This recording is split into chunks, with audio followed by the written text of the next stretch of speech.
Assalamualaikum warahmatullahi wabarakatuh. Halo semuanya teman-teman, selamat malam, selamat datang kembali di channel kesayangan kita, channel Ilo Ekstrim. Dan masih bersama saya Ilo. Dimanapun teman-teman berada, semoga teman-teman selalu dalam keadaan sehat walafiat tanpa kekurangan satu apapun. Amin amin ya robbal alamin.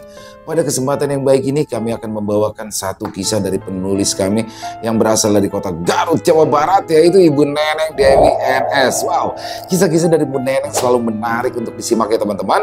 Tapi sebelum kita masuk ke dalam kisahnya, buat teman-teman mungkin yang belum subscribe, bisa diklik dulu tombol subscribe-nya. Jangan lupa lonceng notifikasinya dinyalakan agar teman-teman selalu mendapatkan notifikasi dari konten-konten yang akan kami upload di setiap harinya.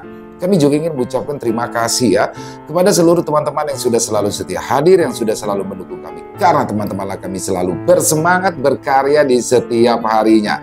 Nah, pakai berlama-lama lagi ya. Pasti udah gak sabar untuk masuk ke dalam kisahnya kan? Kita langsung saja masuk ke dalam kisahnya. Buddha Horor meninggal di hari Selasa Kliwon.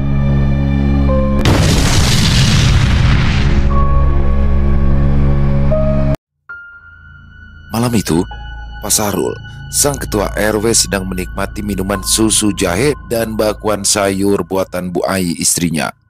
Ketika tiba-tiba terdengar suara ketukan dari balik pintu rumah mereka, Pak Sarul sempat mengernyitkan kening karena dia tidak merasa menunggu kedatangan tamu. Ditambah lagi, di desa tempat tinggal beliau, biasanya jika sudah di atas jam 9 malam, suasana sudah sangat sepi.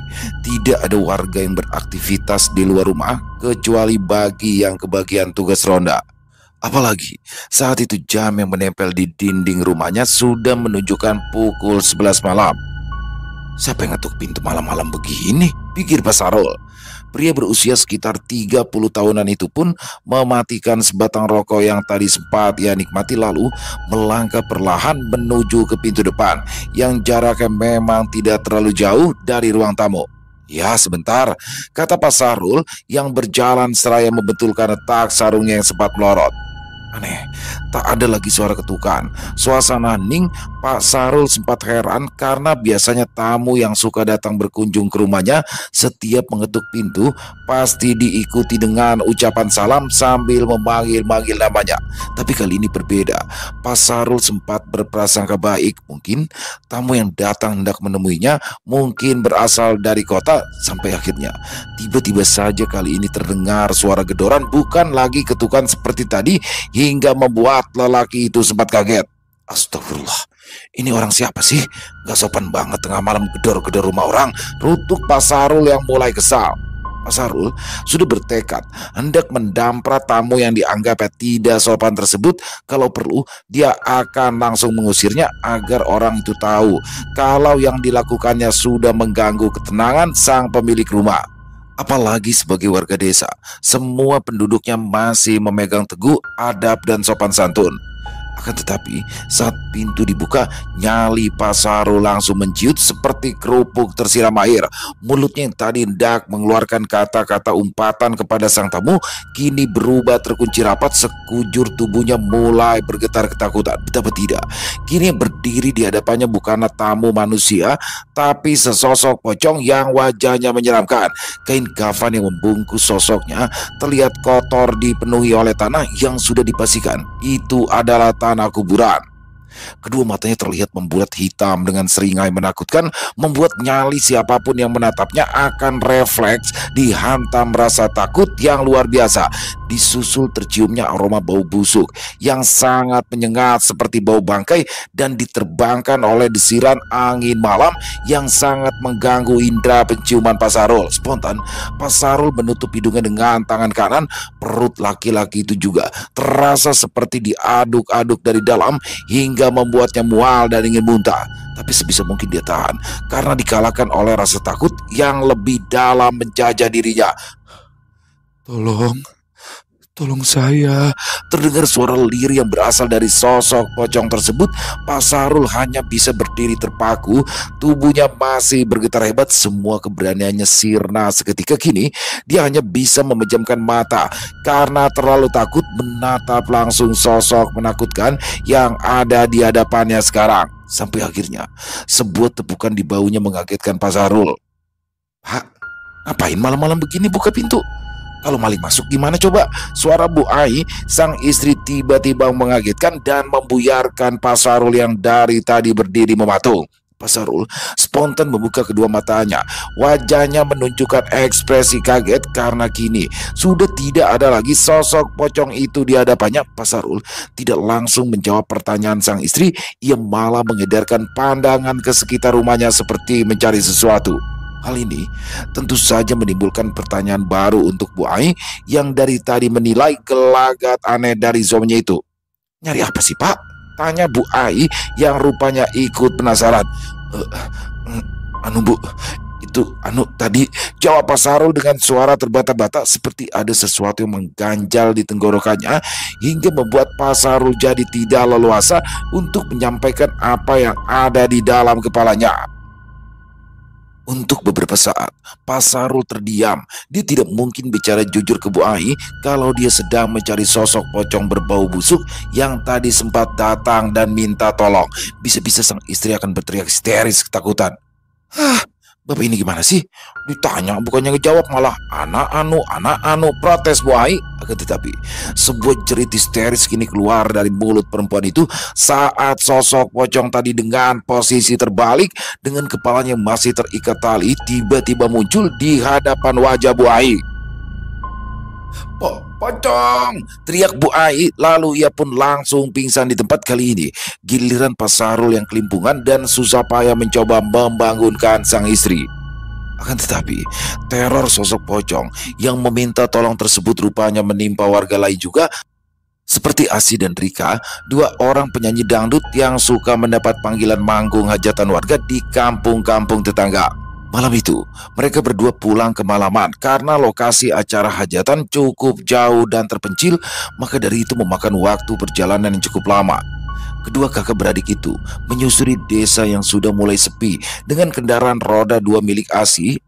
Sang kakak membonceng Rika adiknya yang kebagian membawa ransel berisikan perlengkapan manggung mereka berdua yang tersampir di punggungnya. Wajah kedua gadis itu terlihat menyeratkan rasa lelah yang tak bisa tergambarkan dengan kata-kata. Aduh, capek banget ya teh hari ini. Kita tadi berangkat jam 4 subuh, baru bisa pulang jam 1 dini hari, kata Rika memecah kesunyian yang sejak tadi memagari keduanya. Dengan mencoba mengajak ngobrol Asi yang sedang fokus mengendarai sepeda motor di depan. Iya nih, Tete juga capek banget, mana ngantuk lagi, saut Asi yang refleks menguap dan menutup mulutnya dengan tangan kiri. Hati-hati ya tuh Teh bawa motornya, pelan-pelan aja, takut nabrak nanti berabe urusannya, saran Rika pada Asi. Kamu ini mah, kalau Tete bawa motornya pelan-pelan malah bikin kita makin lama nyampe rumah tuh Rika, protes Asi. Ya, Asi sudah terlalu lelah dan tak bisa lagi berdamai dengan rasa kantuk yang kini menjajahnya. Gadis itu sengaja ngebut dengan harapan agar bisa cepat sampai ke rumah, agar ia bisa segera beristirahat. Apalagi kedua matanya sudah mulai tidak bisa lagi diajak kompromi hingga berkali-kali gadis itu menguap sepanjang perjalanan. Bukan gitu Teh, tapi kan... Mendadak Rika menggantung ucapannya. Gadis berusia 19 tahun itu mendadak terdiam ketika dari kejauhan dia melihat ada sosok putih yang tiba-tiba terbang melayang ke arah mereka. Wajah Rika pun berubah pucat ketika sosok yang dibalut kain kafan itu makin mendekat hingga ia bisa melihat dengan jelas penampakan wajahnya yang sangat menyeramkan. Rika refleks berteriak histeris lalu menutupi wajahnya dengan kedua tangan sambil memejamkan mata. Asi yang kaget mendengar teriakan histeris dari adiknya spontan menghentikan laju sepeda motor. Suara berdecit rem terdengar. Ya, Asi sangat mengkhawatirkan Rika. Kamu kenapa sih Rika? Tanya Asi seraya memalingkan wajahnya ke belakang agar bisa melihat wajah adiknya itu. Akan tetapi Rika tak langsung menjawab. Ia masih menutupi wajahnya dengan kedua tangan dan kali ini diiringi suara isak tangis yang terdengar lirih hingga membuat Asi jadi makin khawatir. Belum juga Asi mendengar jawaban dari Rika, justru dia malah lebih dulu melihat sesosok pocong yang berdiri tepat di belakang tubuh Rika.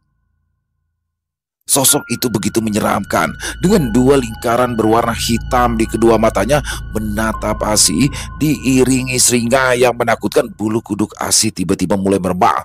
Dia tak kuasa melihat ke arah sosok itu, lalu ia memilih menundukkan wajahnya. "Tolong, tolong saya." Kata-kata yang halus lebih menyerupai bisikan tiba-tiba terdengar di telinga Asi dan Rika hingga keduanya kini makin merinding. Di antara rasa takut yang mulai merayapi dirinya, Asi masih memikirkan keselamatan sang adik. Jangan ganggu saya dan adik saya mohon," ucap Asi dengan suara bergetar menahan rasa takut yang semakin lama semakin menggunung. "Teh, Asi takut, Teh." Kali ini suara rengekan ketakutan dari Rika membuat Asi seperti mendapat kekuatan baru. Tanpa membuang waktu, Asi segera menstarter sepeda motornya. "Kamu pegangan ke pinggang Teteh, ayo," kata Asi dengan nafas yang mulai tak beraturan. Tanpa menunggu jawaban dari Rika, Asi langsung tancap gas dengan maksud untuk menghindari sosok pocong tersebut. Namun yang terjadi sungguh di luar perkiraan Asi. Sosok pocong itu sudah lebih dulu melayang dan tiba-tiba sudah berada tepat di hadapan Asi, memamerkan barisan giginya yang bercampur darah. Asi kaget sekaligus sangat ketakutan. Pertahanannya pun jebol. Sudah, dia sungguh tak lagi bisa menguasai dirinya. Lalu tak lama kemudian terdengar suara benda yang beradu cukup keras. Brak! Sepeda motor yang dikendarai Asi menabrak pohon rambutan yang ada di pinggir jalan perbatasan desa mereka dengan desa tetangga. Asi terluka parah di bagian kepala karena terantuk batang pohon rambutan cukup keras. Bagian depan motornya juga patah menjadi dua bagian. Sedangkan Rika yang dibonceng sempat terlempar sekitar 20 meter dari tempat Asi. Tangan kiri Rika patah akibat terlempar cukup keras dari atas sepeda motor lalu menghantam aspal dalam posisi tertekuk. Keesokan harinya, kedua gadis malang tersebut ditemukan seorang warga yang hendak pergi ke pasar subuh dalam kondisi cukup mengenaskan. Lalu, keduanya segera dibawa ke rumah sakit untuk mendapat perawatan. Mendengar cerita yang disampaikan oleh Asi dan Rika membuat warga jadi mulai was-was bila bepergian malam-malam melewati tempat tersebut. Bukan hanya orang dewasa, tapi anak-anak pun juga tidak luput dari teror sosok pocong itu. Seperti sore itu, seperti biasa, Sinta, anak perempuan berusia 12 tahun bersama ketiga temannya yaitu Putri, Wulan, dan Reni sedang bermain petak umpet di sebuah lahan kosong yang tak jauh dari rumah mereka. Tak terasa, setelah lama bermain bersama, mereka tidak menyadari kalau sebentar lagi akan memasuki waktu maghrib. Putri yang melihat langit mulai tertutup awan gelap mengajak ketiga temannya untuk pulang. Namun Wulan, Reni, dan Sinta menolak.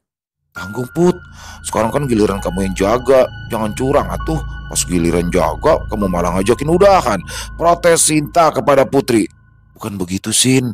Kata mamaku kalau udah mau azan maghrib kita nggak boleh ada di luar, nanti diganggu setan," saut Putri polos. Tapi ucapan Putri tersebut malah ditanggapi dengan tawa mengejek ketiga temannya. "Kamu Put, dasar penakut," ejek Sinta. "Iya masa masih percaya aja sama mitos begituan," timpal Reni seraya memonyongkan bibirnya ke arah Putri. Akhirnya Putri pun memilih untuk mengalah dan manut pada ketiga teman bermainnya tersebut karena tidak mau dianggap curang. Mereka berempat pun meneruskan permainan petak umpet. Bahkan saat azan maghrib berkumandang dari arah masjid yang tidak jauh dari sana, mereka berempat masih tetap asyik bermain tanpa menghiraukan langit yang perlahan mulai berubah gelap. Sampai akhirnya saat Sinta kebagian untuk menjadi penjaga dan harus mencari ketiga temannya, mereka rupanya sedang bersembunyi di balik semak-semak yang cukup rindang dan tinggi. Sinta mulai berkeliling mencari Putri, Reni, dan Wulan, tapi dia tidak kunjung menemukan mereka. Sedangkan ketiga temannya itu merasa girang karena Sinta tidak berhasil menemukan tempat persembunyian mereka. Sayangnya, rasa girang ketiga anak perempuan itu tidak berlangsung lama. Tiba-tiba, mereka bertiga mencium aroma busuk yang sangat menusuk hidung hingga ketiganya refleks menutup hidung, bahkan sempat saling tuduh kalau ada yang habis buang gas di antara mereka bertiga. Tapi, tak ada satupun yang mengaku hingga ketiganya sempat terlibat pertengkaran yang cukup sengit sampai akhirnya pertengkaran Putri, Wulan, dan Reni langsung terhenti ketika sebuah suara asing mengagetkan mereka. Tolong saya, Dek. Disusul kemunculan sosok pocong yang selama ini suka diceritakan oleh para warga. Sosok itu hanya dalam sekejap mata terbang melayang di atas kepala ketiga anak perempuan tersebut, kemudian berdiri tepat di depan mereka. "Pocong!" teriak Putri, Wulan, dan Reni serentak. Wajah mereka jelas menggambarkan rasa takut yang menggila. Apalagi saat itu suasana pun mulai gelap. Putri yang paling penakut di antara kedua temannya sampai menangis dan tidak sadar sampai kencing di celana sambil berteriak histeris memanggil-manggil nama ibunya. Sedangkan Wulan dan Reni hanya menangis seraya menutupi wajah mereka dengan kedua tangan mereka. Tolong saya, Dek." Sosok pocong tersebut kembali mengulangi ucapannya. Sinta yang sedang mencari-cari tempat persembunyian Putri, Wulan, dan Reni ikut mendengar suara teriakan ketakutan ketiga teman bermainnya tersebut. "Itu kayak suara Reni, Wulan, sama Putri. Kenapa mereka teriak-teriak begitu?" gumam Sinta tanpa berpikir panjang. Lalu ia menghampiri ke tempat asal suara, yaitu semak-semak tempat persembunyian ketiga temannya. Tepat di depan semak-semak yang rimbun, langkah Sinta langsung terhenti. Dia refleks tersulut mundur saat melihat ada sosok putih terbungkus kain kafan terlihat membelakanginya. Sosok itu tidak menapak ke tanah, melainkan dalam posisi melayang. Tepat di depan sosok itu tampak Wulan, Putri, dan Reni yang sudah tergeletak pingsan. Tanpa pikir panjang, Sinta spontan berbalik badan meninggalkan tempat itu. Dia berlari sekencang mungkin untuk meminta bantuan warga. Untunglah ada rombongan warga yang baru saja pulang sholat maghrib dari masjid.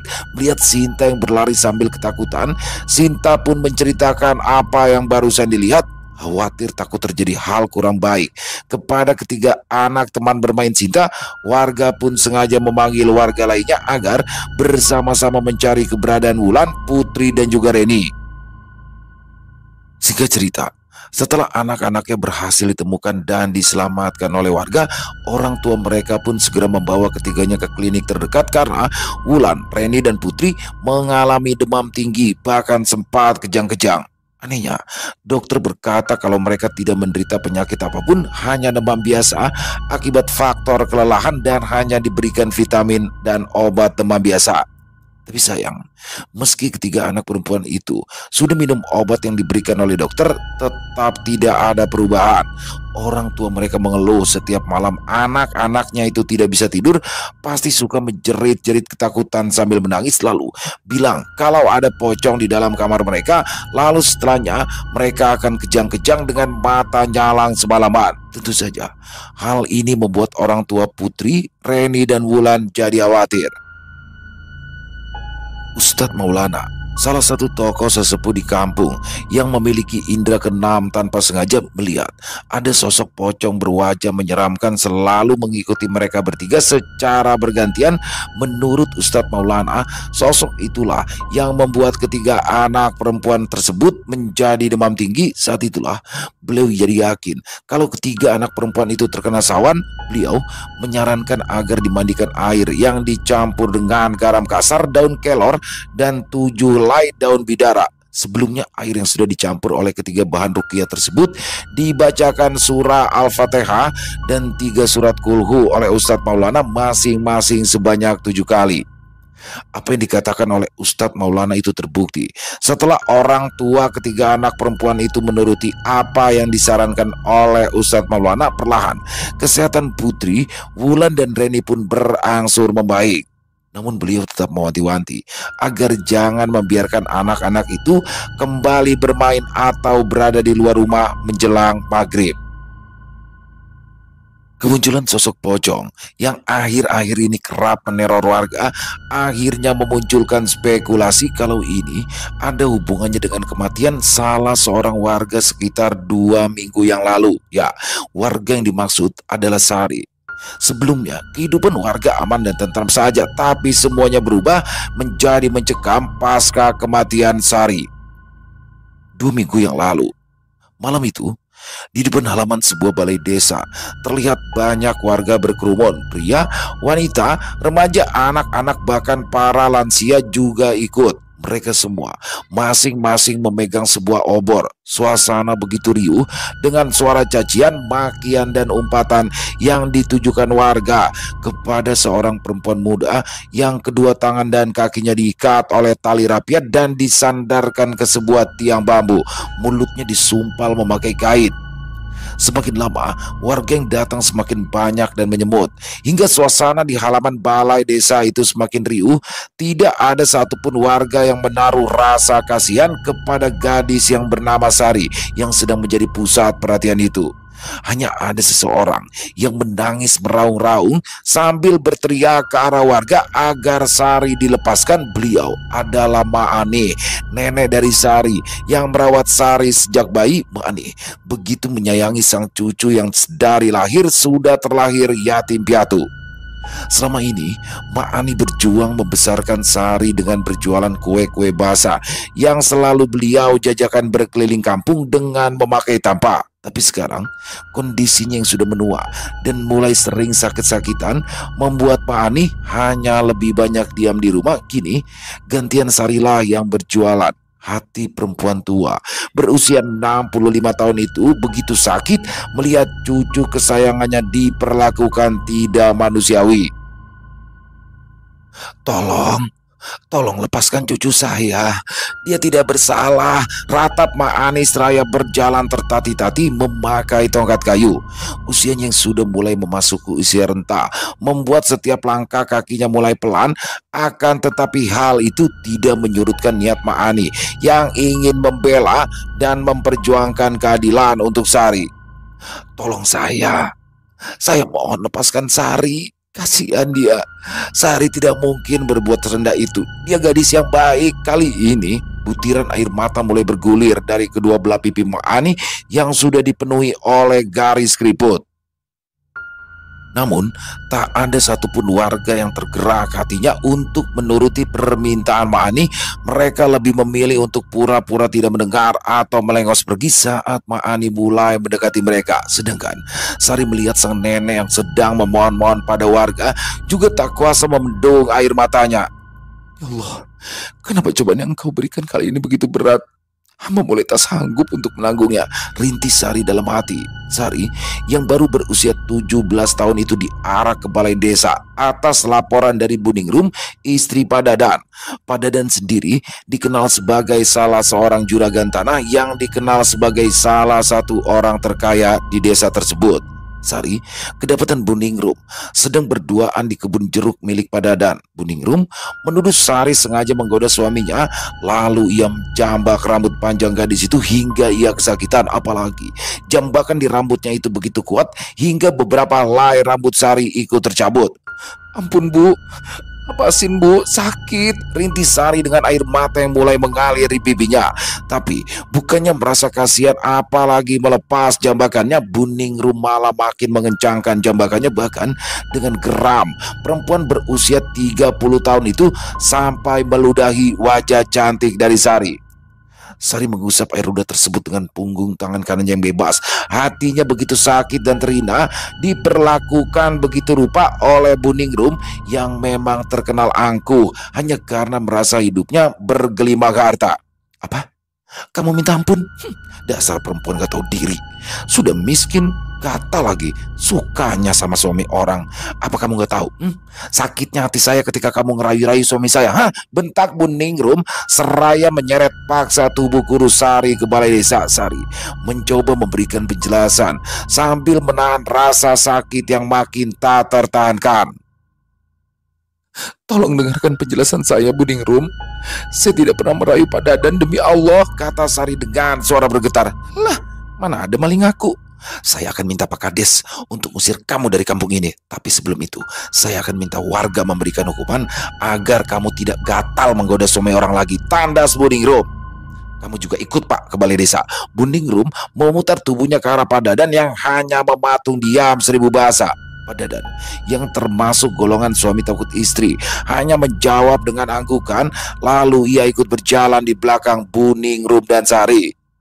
Di luar dugaan, Pak Dirja, sang kepala desa yang terkenal bijaksana dan tidak sembarangan dalam membuat keputusan demi keadilan semua warganya, tidak serta-merta menerima pengaduan dari Buningrum. Pak Dirja menanyakan ke warga yang berkerumun, apakah ada yang melihat kejadian yang sebenarnya selain Buningrum? Tak ada sautan. Pak Dirja geleng-geleng kepala, lalu ia menatap penuh rasa iba kepada Sari yang saat itu diperlakukan seperti seorang pesakitan. Tega sekali kalian memperlakukan Sari seperti ini. Apa dia sudah benar-benar terbukti tertangkap basah sudah berbuat mesum dengan Pak Dadan? Tanya Pak Dirja dengan suara lantang seraya mengedarkan pandangannya ke sekeliling. Suasana yang tadinya riuh berubah hening. Para warga kini kompak diam, bahkan beberapa orang warga tampak saling pandang lalu mengangkat bahu sebagai isyarat kalau mereka sebenarnya hanya ikut-ikutan saja. Pak Dirja lalu menyuruh Pak Atman dan Pak Rahmat, dua orang hansip kepercayaannya, untuk membuka ikatan yang mengikat tubuh Guru Sari. Pulanglah Sari, sekarang kamu bebas, kata Pak Dirja dengan suara lirih. Terima kasih banyak Pak Kades, saya tidak akan pernah melupakan kebaikan Bapak, sahut Sari sambil menyeka sisa air mata yang masih menggenang di pelupuk matanya. Maani yang melihat Sari sudah dibebaskan oleh Pak Kades juga turut menyampaikan terima kasih dengan air mata bahagia mengalir di pipinya. Lalu Maani segera menghampiri Sari meski dengan langkah tertati-tati. Sari yang terharu dengan perhatian sang nenek langsung menghambur ke dalam pelukan perempuan tua itu. Tangis keduanya pun pecah, menghadirkan suasana hangat yang mengharu biru. Sebaliknya, wajah kesal bercampur geram ditunjukkan oleh Buningrum. Ia pun mengajukan protes kepada sang Kades. Maka di sini gimana sih? Masa perempuan gatal penggoda suami orang malah dibebaskan begitu aja? Bukannya diberikan hukuman setimpal? Bagaimana coba kalau nanti si Sari kembali mengulangi perbuatannya? Bisa bawa sial dong buat kampung kita, serang Buningrum. Pak Dirja hanya menanggapinya dengan senyum tipis. Saya hanya berusaha bersikap adil kepada semua warga yang saya pimpin tanpa ada pengecualian. Tadi, Buningrum kan tanya mendapat laporan kalau Sari dan Pak Dadan sedang berduaan di kebun. Apa tadi? Ibu lihat, kalau mereka itu sedang berbuat mesum? Tidak kan? Balas Pak Dirja. Wajah Buningrum berubah masam. Ya, diakui tadi memang ia hanya melihat suaminya dan Sari sedang berpegangan tangan, tidak lebih. Ingat ya Pak Kades, saya tidak akan tinggal diam. Jangan salahkan saya bila lain kali saya akan bertindak nekat. Saya tetap tidak terima kalau perempuan gatal ini menggoda suami saya. Ingat itu, tandas Buningrum. Sebaiknya ibu nasihati juga suami ibu agar jangan jelalatan sama perempuan lain, saut Pak Dirja seraya melirik ke arah Pak Dadan yang hanya tertunduk malu di hadapan mereka. Buningrum yang tak lagi punya senjata untuk meyakinkan Pak Dirja jika Sari memang bersalah, akhirnya meninggalkan halaman kantor balai desa tersebut tanpa berpamitan. Pak Dadan menyusul di belakang dengan wajah tertunduk lesu karena dia sudah bisa membayangkan nanti akan mendapat perlakuan tidak menyenangkan dan kata-kata penuh makian dari istrinya.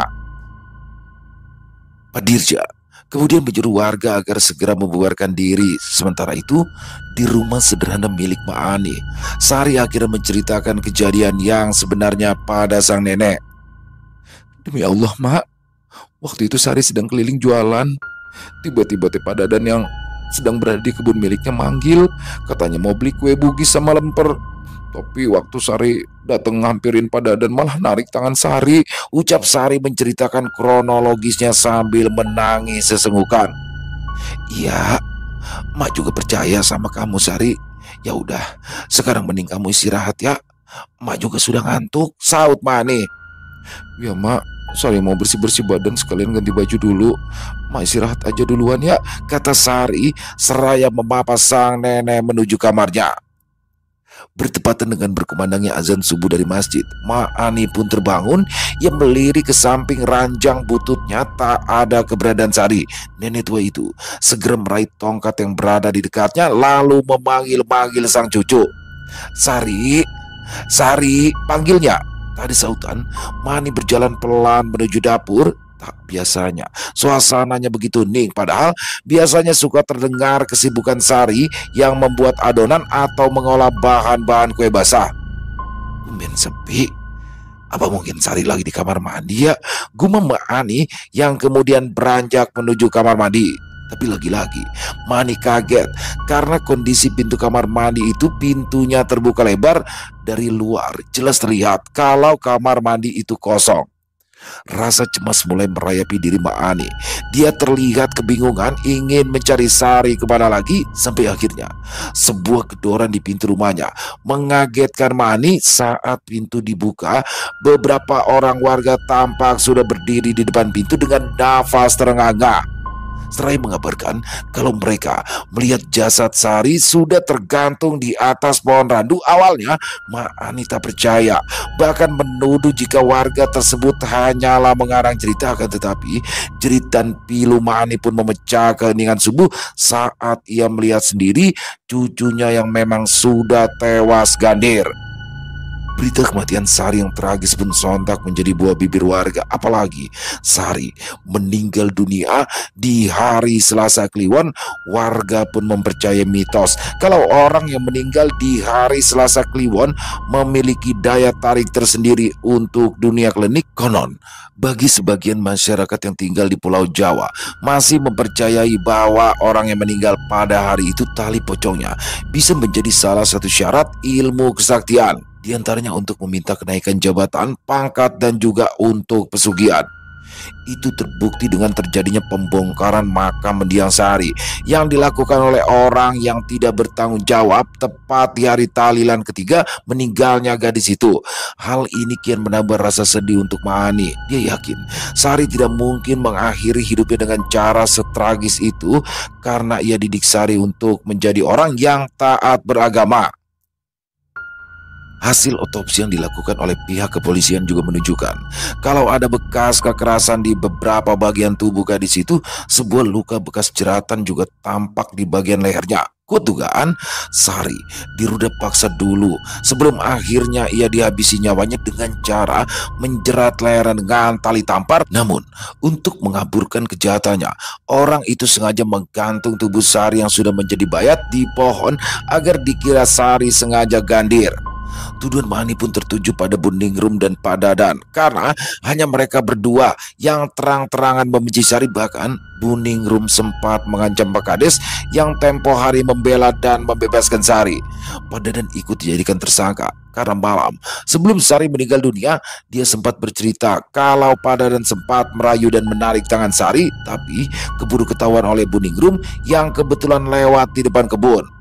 Warga yang marah kepada pasangan suami istri itu pun kembali menuduh jika mereka lah yang sudah mencuri tali pocong mendiang Sari untuk kepentingan pesugihan. Karena sejak tali pocong Sari hilang, tiba-tiba saja Buningrum dan Pak Dadan membeli 2 hektar sawah di kampung lain secara diam-diam. Namun di depan warga, Buningrum dan Pak Dadan menampik semua tuduhan. Saya memang benci sekali sama Sari, tapi tidak pernah saya berniat sedikit pun untuk membunuhnya. Buningrum mencoba membela diri. Pak Dadan juga tak mau kalah membela dirinya. Dia bergila menjadi punya uang banyak untuk membeli 2 hektar sawah di kampung sebelah karena baru saja menerima warisan dari orang tuanya yang belum lama meninggal. Meskipun semua alibi yang disampaikan oleh pasangan suami istri itu masuk akal, tapi pihak kepolisian pun tetap menahan Buningrum dan Pak Dadan demi keselamatan mereka menjelang keluarnya hasil final penyelidikan. Lalu saat itulah teror pocong itu dimulai hingga membuat banyak warga yang merasa resah dan ketakutan. Warga yakin pasti ada sebuah urusan yang belum selesai sehingga sosok pocong yang diduga penjelmaan dari sosok Sari tersebut bergentayangan dan mengganggu warga. Bahkan kini warga mendengar kabar kalau Pak Dirja sedang mengalami sakit keras. Penyakit yang dideritanya juga cukup aneh. Setiap hari dimulai menjelang maghrib, Pak Dirja yang hanya tinggal sendirian karena istrinya sudah meninggal 2 tahun lalu selalu berteriak-teriak ketakutan. Pak Dirja bertindak seperti orang gila. Dia akan menangis sambil berteriak-teriak memohon ampun tak pada siapa.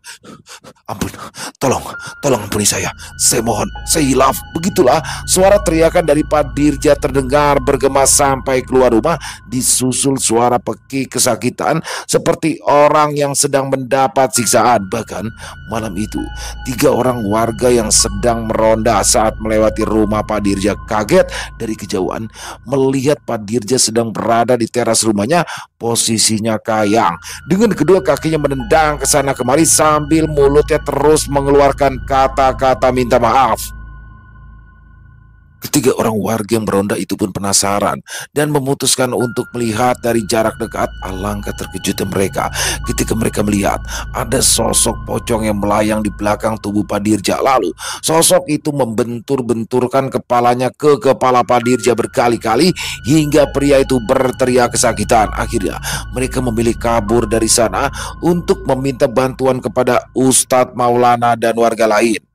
Sampai akhirnya kebenaran pun terungkap. Malam itu polisi menangkap Pak Dirja di rumahnya atas tuduhan sudah merudah paksa dan menghabisi nyawa mendiang Sari. Tapi dia sengaja menggantung jasad Sari di atas pohon agar orang-orang mengira jika Sari gandir karena merasa malu sudah gagal menggoda suami orang. Mak Ani dan warga tidak habis pikir dan tidak percaya. Kenapa seorang pemimpin yang selama ini mereka kenal baik dan mengayomi masyarakatnya bisa berbuat sejahat itu? Maafkan saya, Mak Ani. Sebenarnya saya sudah lama mencintai Sari. Bahkan saya sempat mengajaknya menikah, tapi saya ingin Sari menggantikan posisi mendiang istri saya. Tapi Sari malah menolak dengan alasan saya lebih pantas jadi ayahnya. Maka dari itu saya tersinggung atas penolakan Sari, kata Pak Dirja sambil tertunduk. Lalu Pak Dirja juga mengakui kalau ia jugalah yang sudah mencuri tali pocong milik Sari. Pak Dirja yang ingin maju kembali ke pemilihan kepala desa bulan depan meminta bantuan kepada seorang dukun agar memuluskan langkahnya supaya kembali terpilih sebagai kades. Dan dukun itu meminta Pak Dirja untuk mencari tali pocong orang yang meninggal di hari Selasa Kliwon atau Jumat Kliwon. Pak Dirja juga mengaku jika selama ini dia tidak bisa tidur dengan nyenyak karena setiap malam ia selalu dihantui dan juga disiksa oleh pocong Sari. Terakhir, kepalanya sampai mengalami luka berat akibat dibenturkan berkali-kali dengan kepala sosok pocong Sari. Hidup laki-laki itu pun menjadi tidak tenang. Maka dia memutuskan untuk mengakui semua perbuatannya kepada pihak kepolisian. Menyikapi teror pocong yang mulai membuat resah warga kampung, akhirnya Pak Sidik yang ditunjuk sebagai pengganti kades sementara meminta bantuan kepada Ustadz Maulana untuk menanganinya. Ustadz Maulana malam itu mengajak warga untuk mengadakan pengajian bersama sekaligus mendoakan agar mendiang Sari bisa tenang di alam sana. Mani yang juga ikut dalam acara pengajian tersebut dengan air mata berlinang memohon agar mendiang Sari jangan lagi mengganggu warga. Mak tahu kamu anak baik. Mak tahu kamu anak yang berbakti, Sari. Beristirahatlah dengan tenang ya. Mak janji akan selalu mendoakan Sari, kata Mak Ani seraya mengusap-ngusap batu nisan Sari lalu memeluknya dengan butiran air mata yang mengalir deras di pipinya. Pengakuan Pak Dirja yang diiringi dengan bukti-bukti hasil temuan polisi di TKP membuat Pak Dadan dan Bu Ningrum akhirnya dibebaskan dari segala tuduhan. Kini sudah tidak ada lagi teror pocong Sari di desa tersebut. Bu Ningrum yang dulunya sombong dan suka membangga-banggakan harta yang dimilikinya kini berbalik menjadi rendah hati dan ramah pada semua warga. Bahkan Bu Ningrum tak merasa gengsi meminta maaf kepada Mak Ani atas sikap jahatnya dulu kepada almarhumah Sari. Rupanya kini Bu Ningrum akhirnya percaya kalau Sari bukanlah sosok perempuan gatal yang suka menggoda suami orang seperti yang pernah ia tuduhkan waktu itu. Hal itu ia buktikan sendiri saat tanpa sengaja memergoki langsung Pak Dadan yang sedang merayu Teh Ayu, penjual jamu keliling langganan keluarga mereka yang berstatus janda. Saat itu, Bu Ningrum juga langsung mengusir Pak Dadan dari rumahnya lalu memutuskan bercerai dengan laki-laki mata keranjang itu. Selesai. Wow, luar biasa kisah dari Bu Neneng DWNS. Wow, plot twist ya. Ternyata Sari ini adalah sosok gadis cantik yang penjual kue ya. Semuanya pasti arahnya ke Bu Ningrum dengan Pak Dadang nih ya, Pak Dadan. Tapi ternyata pelakunya adalah kepala desa mereka sendiri yang ternyata diam-diam selama ini menyukai Sari. Jadi Pak Pak Kades ini, Pak Dirja ya, dia adalah seorang Buddha yang mana istrinya sudah meninggal 2 tahun yang lalu. Dia jatuh cinta kepada Sari dan sudah menyatakan rasa cintanya, tapi ternyata Sari menolak karena menurut Sari dari segi umur, dari segi usia, Pak Kades ini lebih cocok menjadi ayahnya ketimbang menjadi pendampingnya, sehingga di sini gelap matalah Pak Kades sehingga dia melakukan ruda paksa, lalu setelah itu menghabisi Sari dan liciknya dia menggantung Sari di sana seolah-olah Sari ini melakukan aksi bundir. Akhirnya keadilan berhasil ditegakkan, Pak Dirja mendapatkan teror juga. Tapi mungkin begini ya, ada beberapa teman-teman, kok yang diteror malah warga sih, bukan Pak Dirjanya aja gitu. Ya, kenapa sih yang diteror warga? Karena dia pengen minta tolong. Yang pertama, mungkin juga bisa jadi mengingat kejadian yang tempo hari itu ketika warga dengan tanpa bukti apa menghakimi Sari sampai diikat di tiang itu, mungkin di situ ada rasa sakit hati ya. Overall kisahnya keren pakai banget. Buat Bu Neneng terima kasih atas kisah luar biasanya, dan mari kita ambil hikmah yang baiknya dari kisah barusan ya, dan dibuang yang buruk-buruknya. Apabila memang tidak ada yang baik, kita jadikan sebagai hiburan saja. Semoga kisah barusan bisa menghibur teman-teman semua para pecinta penikmat horor misteri, lebih khusus lagi kepada para subscriber dari channel Ilo Extreme. Silakan buat teman-teman mungkin ya yang punya komentar lain, yang punya pendapat lain tentang kisah barusan, bisa menuliskan di dalam kolom komentar ataupun hanya sekedar saling menyapa. Insya Allah kami akan menjawab satu persatu. Buat teman-teman mungkin yang baru bergabung ya, atau yang sudah lama bergabung tapi ternyata lupa nih belum subscribe, bisa diklik dulu tombol subscribe-nya, jangan lupa lonceng notifikasinya dinyalakan agar teman-teman selalu mendapatkan notifikasi dari konten-konten yang akan kami upload di setiap harinya. Dan untuk channel Ilo Extreme kami upload setiap hari teman-teman ya, setiap malam jam 7 malam waktu Indonesia bagian Barat. Buat teman-teman juga yang suka dengan videonya, bisa diklik tombol like-nya ya, tombol jempolnya boleh juga dong dibantu di-share link videonya ini ke teman-teman yang lain ataupun saudara-saudaranya lain agar juga ikut merasa terhibur.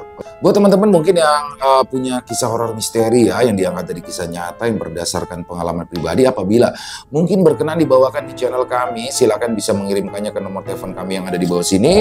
Dan bebas ya teman-teman ya, dalam bentuk tulisan boleh, dalam bentuk rekaman suara boleh, pokoknya senyamannya teman-teman aja. Dan buat teman-teman mungkin yang sudah mengirimkan kisah, kami ucapkan terima kasih. Buat teman-teman yang sudah mengirimkan kisah tapi belum sempat dibawakan, harap bersabar ya, karena harus melalui proses penggarapan dulu ya teman-teman, agar bisa dinikmati oleh teman-teman yang lain. Dan di akhir kata saya Ilo mengucapkan permohonan maaf apabila mungkin dalam pembawaan kisahnya barusan ada kata-kata saya yang salah ataupun ada kata-kata saya mungkin yang kurang berkenan. Saya mohon dibukakan pintu maaf yang seluas-luasnya. Sampai berjumpa lagi di konten-konten kami selanjutnya yang pasti tidak kalah ngerinya, pasti tidak kalah seramnya. Masih bersama saya Ilo di channel Ilo Extreme. Salam sehat, sukses selalu untuk kita semua. Wassalamualaikum warahmatullahi wabarakatuh.